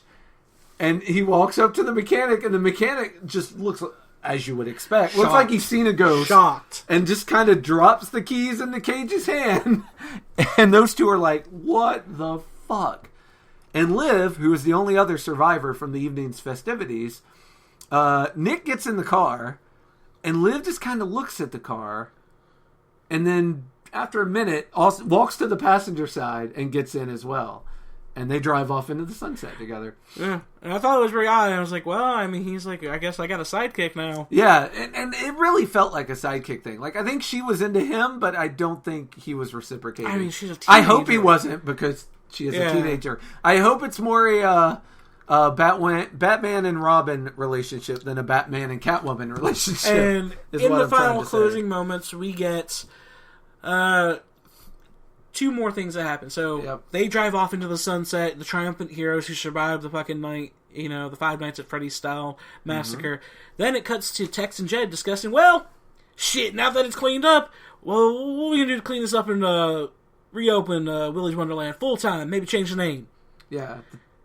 Land. And, yeah, that sounds got a good ring to it. Yeah. Next thing you know, someone that we thought we completely fucking forgot about just because they were off the screen and incapacitated. Yep. Sarah the Siren shows up with I was a big old fucking thing of gasoline that was freshly poured all over the sheriff's car with jet in it. Yeah, and all the gasoline from Willy's that they poured the night before also still there. Yep. So the siren is like, thanks for coming to Willy. We hope to see you again. Or says some tagline because they couldn't give it to Nick Cage. So they gave it to her. Drops the match. Go. Blows herself up, blows up the car, Jed and burns Willy's and to the ground. Yep, and you finally get the abomination that was Willy's Wonderland disintegrated to the ground with the final animatronic, quote unquote, dead. Yep.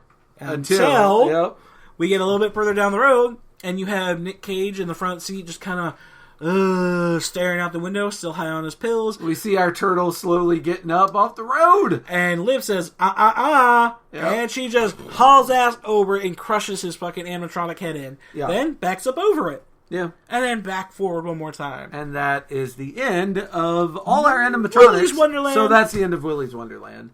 And, man, just to give you my best worst, as far as the fights go, my favorite was with Willy at the end. Yeah. Like, that was a great Boss fight. fight is always probably Well, yeah, best. and it was the only one where I felt Nick was threatened. And my least favorite was with the two girls. Because, again, team up on him, ladies. Yeah. It was supposed to be a 2-on-1 fight, and it was still 1-on-1, and that kind of bothered me.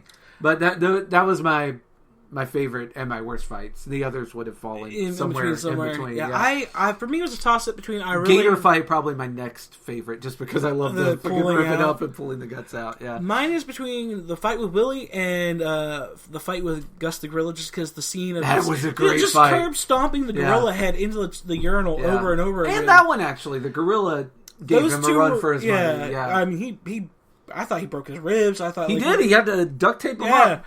Like he was pretty roughed up because he got tossed around. He got punched like Mike Tyson punched, dude. Yeah. And I thought that was those two fights were probably the best in terms of like the way that they were filmed and coordinated. I was so about the Cammy Chameleon and Sarah thing. Yeah. It made absolutely no sense. Giant plot hole. Yeah. You're right. Yeah. But Willy he fucked him up too. Yep. Got really good shots. No survivors. Yep. And then the over-the-top animatronic gore was just cool. I'm a sucker. I'm a sucker for those practical effects gore things, and because it was gore without the actual gore, no bright red Even blood. I was able to watch it. There's something about changing the color from bright steaming red to, like, oily black. And oily. Yeah. Well, there's a disconnect, is there not? Like, you're like, oh, it's not blood, it's not viscera, it's fine. Yeah, it's why when demons get killed in movies, it usually doesn't bother me, because they almost always have black blood, and the color's important for the effect. So that was Willy's Wonderland. I am so glad that we have now covered the first of what I think will probably be more Nick Cage genre horror. Joints. Yes. But before I tell you what we're going to do next month, we are going to try and introduce a new segment. So, the way this podcast works is there's a movie that you should have watched before you come in here. But now, at the very end, we're going to add a short that you haven't seen before you come in here that we are hoping you will go out into the world and watch after. It will be linked in the show notes. Yes, and it will be linked in the show notes. And we are hoping you will go out in the world and watch it afterwards. Because it is... Shorts in horror have become such a strong presence on the internet. Of everything from YouTube to TikTok. They are so out there now, and so many people have taken this little 5 to 8 minute set piece and made some just great stuff. And I'm talking even to the 2-sentence horror stories, to these little 12-minute shorts, like the one we're going to talk about today, that I thought it would be fun to discuss them. And I thought also the person who picks the movie, the other person can also have a little input into the episode, and they get to pick the short. Yep. So since Willy's Wonderland was Goreship's pick, I am picking our first short for this, and I'm going from Adult Swim, which is, comedy, late night cartoon comedy. Not a place you'd expect to find absolutely something like this. No. But they do a lot of crazy experimentative stuff which I'm a huge fan of when they do it. And Adult Swim apparently is allowed to do whatever the fuck they want. Yeah, because they don't think anybody's watching it 3 o'clock, 4 o'clock in the morning. From the Tim and Eric show to stuff like what we're going to discuss, Adult Swim, the gloves are off, and I love it. I fucking love that experimental film, crazy shit. And as Reno has said, horror shorts have become such a versatile way for people who want to make passion projects happen. On a tight budget? Yeah, on a tight budget, happen quicker and more readily available to the masses. Because they really let anybody get into the anybody fun. can do their own horror shorts, and there's always these different styles. There's people that you would never imagine that are actually big directors making really good horror shorts just because they're passion projects that cost them next to nothing to make. Yeah, and they're great. Like, and obviously, or we wouldn't be, it would be a really weird show if we were like, and they all suck. Like, there is such good stuff out there. And in that short little bites, it's like the difference between reading a short story and a novel. In that little bite-sized bite, you just get everything you need. It's like a little just a little appetizer bite. And I'm a big fan. And so, before we get into discussing the actual full-on segment that we're about to drop on your asses, the pages that I would like to plug a little bit, that where I find most of my horror shorts, are on YouTube. I also follow a couple on TikTok, but they're mostly found through their YouTube pages. Crypt TV. Crypt TV is a great avenue to find a multitude of different styles of horror shorts. Some of my feature ones I've seen off Crypt TV. They have all from slasher to paranormal to demonic to creepypasta based ones. There are a lot of great ones that actually have spawned full-fledged movies thanks to Crypt TV. Oh yeah. If you've ever seen any of the movies such as Lights Out or The Bye Bye Man, or The Thin Man, or any of the insert adjective mans, a lot of those come from horror shorts that were based off creepypasta originals. I mean, Slender Man probably being the most famous. Oh yeah, the one that started it, and of course also he has a movie. And so Alter TV is one of the other ones that I like to talk about, because Alter TV has a lot of the more independent, lower budget style ones that focus on filming styles to convey the sense of horror. So do yourself a favor, if you are avidly on YouTube, TikTok, find these two channels, Crypt TV and Alter Horror. These two will be your greatest avenues to find a multitude of horror shorts that we're going to be discussing on this segment that I have dubbed Junk Talk. Junk Talk? Yeah. Because at this point, it's excess to our original points, and, we're just shooting from the hip on what we see and getting each other's honest opinions. And when Reno sent me this one, we vary on our actual preferences of horror to a slight extent. Yeah. But I was just as unsettled as he was. Because this is not the first time we have watched something from Adult Swim that is horror-based. Yeah.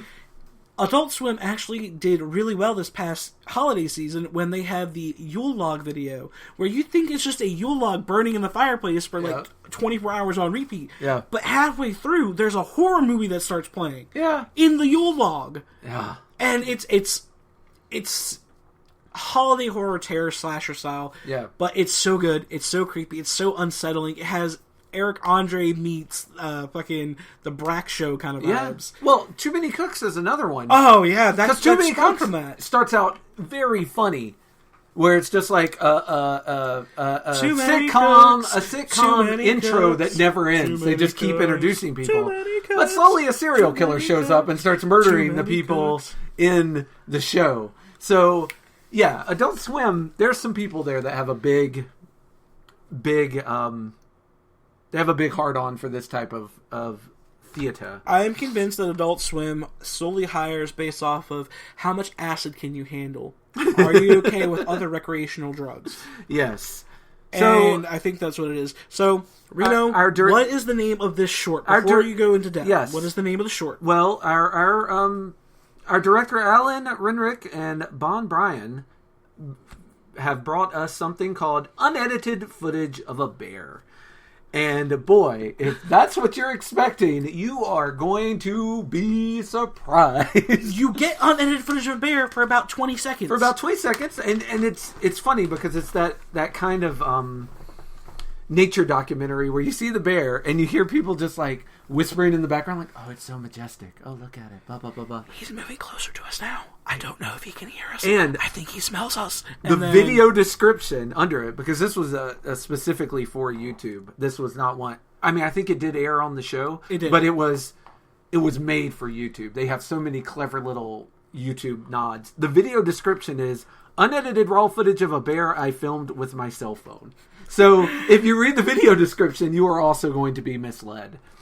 So about 20 seconds in, we cut to a commercial. And it is a YouTube commercial. The little skip ad button appears in the bottom right, which is a great touch. Yes. Fucked with me hardcore. Yeah, you try and click it, but hey, guess what? This is the actual video. This is what you're watching. Our actress is Jacqueline Danello. She plays the mom, and really the only real character in this. Other people have very brief cameos, but she's pulling this sled by herself through this whole thing.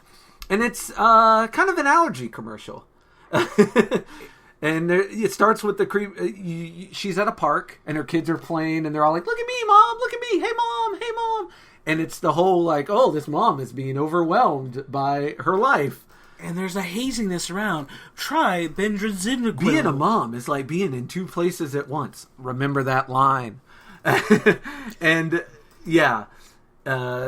Basically, it's about her getting stressed and her allergies acting up while her kids are fucking just going crazy. So it introduces a drug, Claradril. And she does the fucking typical pharmacy commercial thing. She holds up the bottle, and it's a nasal spray. And all of a sudden, the film kind of lifts off of her brain, and she can see clearly now. It's beautiful. Claradril. And best tagline, acts immediately, last indefinitely. Would you take a drug where it's like, side effect, it will end when it ends? Like, yeah, acts indefinitely. That is so creepy. Okay, well, at this point, when I was first watching this and you said this to me, you were probably very confused. I was extremely confused. I was like, are we watching like a made-up... It reminded me of the SNL skits where they make up a fake product and you hustle it to someone and somebody in the real world thinks that you can actually buy this product. Yeah. And so I thought it was a fake Adult Swim product that was like, yeah, these are the crazy, infomercial ads you see for all these type of antidepressant allergy commercials. Everyone looks super happy, but then we get to list all the side effects. Yeah. It, like all Adult Swim's skits and things, it starts off kind of funny because when it starts listing the reactions, they just keep going. And, it's like stuffy head, blurred vision, this, that, and the other. Bloating, swelling, diarrhea, itchy tongue, itchy nose, dry feet. Lost time. That's when it started going off the rails. When they started listening, homicidal intent, suicidal delusions. And by the way, these go on through the entire 12-minute video. There's a point where she turns on the radio and the side effects are still playing on the radio. And then it'll be like you'll be watching the video and for 3 minutes, nothing. And then in small writing across the bottom, more side effects. So you get 12 minutes. You name a side effect, this thing will give it to you. And it's a very obvious. I mean, this is not cloaked. I am not doing theater 101 interpretation here. It is obviously a statement of a drug where the side effects are worse than the thing you're trying to cure, and how so many of those list those off like it's nothing. And every drug commercial you will ever see will do that. It will say, "Hey, we're going to help with your allergies," and then you have 30 seconds of side effects. Are you comfortable with possible brain cancer, bleeds, or palpitations in of your heart? In rare cases, intestinal heart discomfort? attacks have resulted in it. Yeah. And the first time I watched this, it was sent to me by someone with just the same way I sent it to Goreship. Goreship had more info than me because I told him it was for our horror podcast. So his antenna was up a little. It was sent to me with nothing. I thought a bear was going to maul somebody. That would have been a great ending. A bear pops out of That's what I thought. Unedited footage of a bear. I was like, oh, this is like one of those things where like, oh, two guys, one hammer. Yeah. Where they killed a man in the woods. The first worry I got was it shows her driving in the car. Her kids aren't there. She's driving back from the park alone. And her back seat, there's like 30 boxes of Claradril. And she opens the glove compartment to get out some. More boxes fall out. And I'm like, Ooh. So yeah, some of the things: dry mouth, double vision, aggression, fatigue, trouble walking.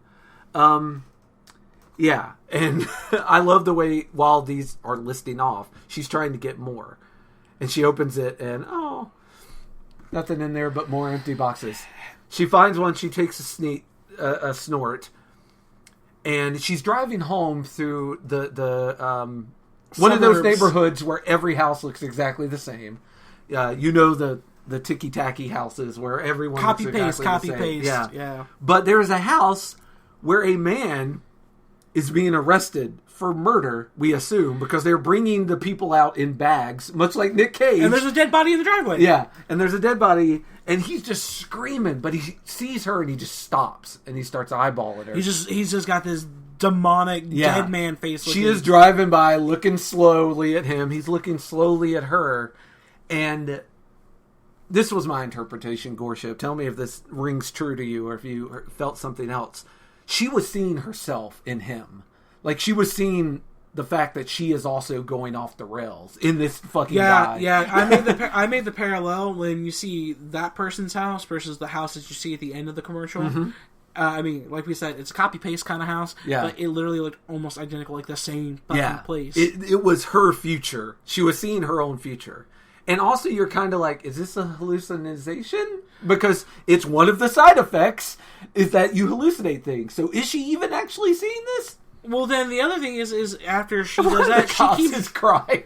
Yeah, I'm sorry, I just had to mention one of the cops, whatever he saw in there was so bad. Horrifying. He is in tears. Yeah. And she keeps driving past this, and she's like becoming more concerned because the radio starts basically talking to her. Yeah, telling her more things about the drugs she's currently snorting. And she's getting more and more paranoid. And then let's talk about the background music, the noise, the ambiance that gave you this unsettling anxiety feeling. Mm-hmm. Well, first of all, this is when the phone ringing starts. That she will not answer for like another 4 minutes. There's also so you get anxious when a phone rings and rings and no one will answer it. So that, with the music, double anxiety. There's a third layer. There's a high-pitched ringing in the background that's a tinnitus. Oh, yeah. That plays all throughout. Yeah. I thought it was my tinnitus, and I was like, wait, oh no, that's part of the audio, because I would pause it. It's like the opposite of what do they call it? MSR? Yeah, ASMR. AMSR. It's opposite of that. It's very like unsettling. You're getting more on edge. Yeah. And it's almost like a nails on a chalkboard thing that gives you hypertension. So she's driving down the road and she sees a sweater in the road. She stopped pretty far away too from where the sweater was. Yeah. And so she gets out and she slowly approaches and she realizes, wait, that's the sweater I'm wearing. Except it's dirty. It looks like it was dragged through a mud puddle. Yeah, a little bit of blood specks. Yeah, and she's like, well, that's certainly odd. And then she looks back. Because she left her car door open, and the radio says something. It lists off another side effect, but it lists it. It says it in an excited, like, show host way, like, also severe headaches. Like something causes her to look behind her to the car, and past the car, there's someone standing in the road, and she's like trying to make out who it is. And she eventually recognizes that it's her without her sweater. And as soon as it's neat because it's this kind of thing that movies do, or horror genre does all the time. You have to recognize the threat, and as soon as you do, the movie starts. Like, it takes off running. As soon as she recognizes who this thing is, it's her, it takes off running at her. And it's a more fucking manic... frazzled as fuck version of her. Yeah, and she starts running, obviously. This was a little unsettling for me, because this part, I've had this dream before, this nightmare. Ooh. I've had a nightmare before where I was in the middle of the road, looking very far down at a silhouette of someone that was super far away from me, and all of a sudden they started running towards me. And in the dream, I felt like I couldn't get away quick enough. Yeah. Like I never can run in dream. My dream run is shit. But they were just getting closer and closer and closer, and it wasn't like another version of myself. It was sometimes I knew subconsciously it was a horror character, like a Michael Myers or something, coming towards me. Yeah. But they were moving up that street super fast, and I could not get away. Yeah. So this was a little much for me because I was like, "Whoa, this is so unsettling." Because I've had this dream before, and this is where Jacqueline earns her acting chops because they're like two totally different people. Oh yeah. Oh man, the stunt double and her, and like the way that they filmed it, where they got both sides of her different personas in this, was so fucking good. And at this point, while she's getting, I don't know if you caught this, but while she's getting beat up across the bottom, one of the symptoms, phantom aches and pains. Yeah. And I'm like, okay, that's an analogy for self-harm, because she is self-harming. She's kicking her own house. This is self-harm is what she's doing. Well, the rabid version of herself tackles her to the ground, starts pulling her hair, and starts kicking her, and takes her fucking car keys from her. And gets up real slow. And it took me a minute to realize what she was doing. And at first I thought she was going to steal the car, which she does do. But first she decides, crazy her, decides to run over her in the road, which she fucking does. Hits her with the car and just takes off. And if you noticed, her sweatshirt comes off after she gets run over. I didn't notice that. That's the sweatshirt. Nice. That's the sweatshirt that we saw when she picked it up. Oh, this is some fucking Doctor Who shit. So it's like, oh, so the one that I just picked up was from the woman that attacked me before she was attacked. And now mine is there where that one was, and it's messed up the way that one was because it's been ran over. Yep. And she wakes up, it's night. So who knows how long she's been out. And she starts crawling towards home, literally crawling on her elbows. While she's doing that, we're getting scenes from what's happening in the house. So you see that her car is parked sideways in the yard. Yeah. No, in the yard. And the lights are still on and the door's open. And the stuff with the kids. That was terrifying. So she's inside, and in one, she's up in the attic, and she's in like a dress. And she's like, oh, I'm going out on a date. Oh, it's my first date in a while. At this point, I'm like, okay, she's a single mom. The husband left apparently recently.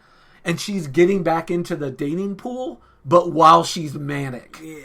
And putting on like crazy makeup. And she's talking about this date she had. But she's not on the phone. She's talking to the wall. Yeah. There's another scene where the kids walk down and there's presents all stacked up, and she busts out of the presents and chases them, and she's like, oh, it's fun, I'm chasing the kids. The kids are terrified.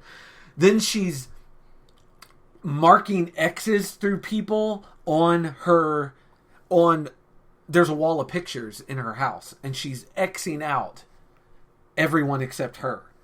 Including the kids and her husband. And then there was a scene where she was like dancing covered in like, was it peanut butter or something? I don't know. She was covered in something. I thought she was dyeing her hair. It might have been dyed. She was covered in something, but it was all down the side of her face and her ears and her neck. And I couldn't tell what it was, but she was just creepily Buffalo Bill dancing. Yeah. To herself. She gets a crazy phone call and someone's yelling at her on the other side of the phone, and I couldn't tell if that was a friend, like, I've been trying to reach you, what the hell's going on, blah blah blah, or if it was her from the past or the future, because I could never get her name, and the person on the phone, when it rings, it has a name, and when she yells a different name, and so I don't know what's going on there, but I assume it's her friends trying to check on her while she's going through this episode, and her like not being able to. And the other one where the kids are running, and she's just got a knife, and she's like, And then there's the one where there's 4 white chairs in the backyard, and she makes like a gun symbol with her hand, and she's shooting the chairs, and they're falling over, and she shoots 1, 2, 3, and then 4. So the whole family, including her, she is miming blowing away. So we still have her crawling. We cut back to her crawling towards her house, broken, bloody, and bruised. Yeah. And you see the siren lights coming up behind her. This is the last shot, and it is beautiful, of her on the front porch. And you get the blue and red siren lights, and then it turns into a white strobe, and then it goes to black. The phone ringing was back, too. Yeah, and the phone ringing's back, and then it's gone.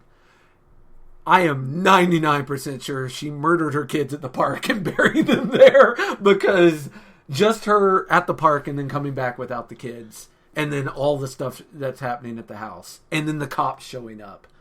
Like, it was... She straight up murdered her kids on this drive. This was one of those horror segments, these horror shorts that... It is an unsettling kind of horror. Like, nothing extreme or grotesque. No, there's no gore. There's no jump scares. It is just an unsettling from start to finish. It's again, we've mentioned a couple times today. I guess it's my jam. it's our word of the day, Uncanny Valley. Yes. Uncanny Valley style of where it's like... When she's fighting herself. Yeah. That whole neighborhood. And it's like, I think I was really not... triggered by it, but taken aback and unsettled even more by it because of my own experience having a dream so similar to that. Oh, yeah. Where I was in a neighborhood, a suburb, with all these copy and paste houses. And someone ran at me just like that, and I was trying to fight them off in my dream and get away. It wasn't me trying to kill myself. It was like another entity, but it's the same unsettling feeling I had in that nightmare is what I had while watching this. Absolutely. And I really did get a super deep unsettling feeling about this, and I was like, oh, Reno, you bastard. Imagine watching this at 2 a.m. I did watch it at 2 a.m. Well, no, but what I mean is between an episode of, Archer and Aqua Teen Hunger Force. Imagine that. Like, it's just out of nowhere. Well, they're just hitting you with it. You know what? I have to say, to be fair, Adult Swim did that to me too when I was on acid. They do it all the fucking time. When I was on acid one time. Yeah. I was in the pandemic era. I managed to stay sheltered in place, and I had a nice sheet of acid, so I decided to do some acid. Yeah, drugs help. And, put on the Adult Swim channel because it's always good to watch some random stuff on Adult Swim. It always makes you laugh and ha-ha. Yeah. And there's a show called Off the Air, which is very much in the vein of what these shorts are in. Mm-hmm. Off the Air has a compilation of all these weird psychedelic things, and then sometimes they purposely make your trip go south on purpose. Yeah. Like, you think it's supposed to be a ha-ha, and most of the episodes are very ha-ha and cool and trippy and help, make your trip nice and scenic and fluid. There was a couple times during my trips where I had to change Adult Swim's YouTube channel because they purposely, in the off-the-air episodes, would make horrifying fucking faces, and they knew what their audience was doing while watching these videos. Like, they explicitly made these shows for you to be on hallucinogens, and they knew, alright, if they're going to be watching it while tripping, we're going to fuck with them on this part of their trip. Which seems needlessly cruel. And that's exactly what this... As much as I love you guys, Unedited Footage of the Bear was exactly that. It was exactly like an off-the-air episode, and that's what I thought you would send me originally. Yeah. But honestly, no, it makes sense. Off-the-air is literally just what Adult Swim does. Yeah, they did the off-the-air is they had... These things became viral. The Yule Log, Unedited Footage of a Bear, Too Many Cooks, and they were like, what if we did a show that was just that? How do we traumatize people? We lure them into a false sense of security, and then we just hit them with all these very unsettling images and answer given. Traumatic audio. That's what it is. That's what I needed to call it. Yeah. Because the auditory feelings that were invoked just from the Foley work and the background audio that they do to accompany the unsettling visuals, they add so much more layer of eeriness to it. Oh, and just for the record, seizures, another reaction of this drug. You could not watch this video if you were taking this drug because of the strobe lights at the end. Yeah. But yeah, I think it's a great message on like the pharmaceutical industry and how it's insane to have healthcare tied to money. But it's also a good message on how while your life is going off the rails in this way, in a manic way specifically, you sometimes don't know it for a long time. Like, you look back and you're like, how did it get so far? And this is how it gets so far. It happens in such spurts and starts and stops, and like you'll have time when everything's going fine, and then you'll have those times where you think things are going fine, but everyone outside of you is like, he is going through some shit. Like, that person is manic as fuck. Like, they are having an episode. They need help. You hear Dan and Jordan talk about it a lot on Knowledge Fight. Like, while they're going through, Jordan especially, while he was going through manic episodes, he would talk about staying up for days at a time and doing things. And as someone who goes through, not so much now, but who used to have bad manic episodes, like, this spoke to me in a way that, much like you because of the dream, me because I've had, not where I've murdered people, but where I have lost days to, like, crazy, the chemicals in my brain just firing in a way where you think you're like putting out genius, but you're actually staggering down the road. Oh yeah, no, I'm with not, your shirt off. Yeah, I am no stranger to the mania. Yeah. I mean, recently I've had some slight flare-ups of manic episodes of just mainly involving the insomnia aspect of mania. Oh god, I hate that part. Where like you know that you need to sleep, but you're just not tired. Like your brain will not allow it. Yeah, and so this touched well on that as well. Like, this is the best. version of what a manic episode looks like that I've seen in a long time. Oh, yeah. With a bunch of fear factor added in. That's why it spoke to me so much, in the sense that I felt super unsettled because it's too close to home. Well, I'm super glad you liked it. You got me. You got me on that one. I will give you this. You got me on that one. Well, next month, we're not telling you all what it is, but next month, Goreship has a chance to get me back. But what we will tell you is the movie we're covering next month. What have you decided on, Mr. Well, Reno? it is my pick, and don't drop the ball on this one. After losing Friday the 13th, I've decided we've got to start hitting genres. We hit the Nick Cage genre. Next month, we are finally hitting the zombie genre with my favorite zombie movie, 28 Days Later. Yes, I love the movie. We are going to talk about 28 Days Later, a movie that is near and dear to my heart. And I would love to spend an hour and a half talking about with Goreship. So that's what we're fucking going to do. So next month, at the end of the month, you will get to experience 28 Days Later. If you're watching it for the first time, you are in for a fucking treat. And if you're watching it for the 100th time, you are in for a fucking treat. And along with 28 Days Later, we will get a super secret special, which we will tell you about. And then you will get to watch. Yeah. In 1 month's time, please come back and join us. And God willing, you hear this. Be sure to like, follow, and subscribe to all the links mentioned. Yes, in the show notes, we have links for our public faces, Instagrams, Facebooks, that stuff. And also, don't forget, John, Con Carolinas, June 2nd through 4th. On June 3rd, Comic Dissection will have a table there. But hey, Judgemental Horror Junkies, come the fuck on by. Come say hi. I'll be there. Goreship might be there. Fuck it. We don't know. That's the future, baby. We'll be at one of those eventually, but in the near time, we are getting ready to start setting up our own official social medias. Ooh, are we? Yes, we are. Yes, we are. Yes. We finally hit the past 5 episode mark, so I feel like it's time. It's time. Oh, I'm excited. We're going to make the official socials, and once the official socials are up and running, we will have those linked in the show notes as well. Yes, absolutely. I will tell you, the reason why Judgemental Horror Junkies does not have the social presence that Comic Dissection does is not because it is the redheaded stepchild of my podcast empire of 2 podcasts. It is because Cecilia loves doing that shit, and I am a 43-year-old man who doesn't understand how to log into Facebook. So Cecilia has spearheaded that entire campaign, but according to Goreship, we're getting ready. Judgemental Horror Junkies is getting ready to catch up. Yeah, throughout the rest of this year, we're going to be expanding and branding even harder than we already have. I love it. We've discussed this in private, but now we're finally going to start making steps. We're going to be at a horror convention sometime soon. As soon as one pops up, that'll have us. We're a little late for Mad Monster Party this year. That's one of the biggest ones in the Carolinas. I love that, but maybe we'll be able to go to Walking Dead Con, or that'd be fun, or Days of the Dead Con. One of those. We'll figure it out within the next year. We hope to see you soon out in the real world, is what we're saying. But until then, we gore you very much. I'll allow that. Thanks. Adios.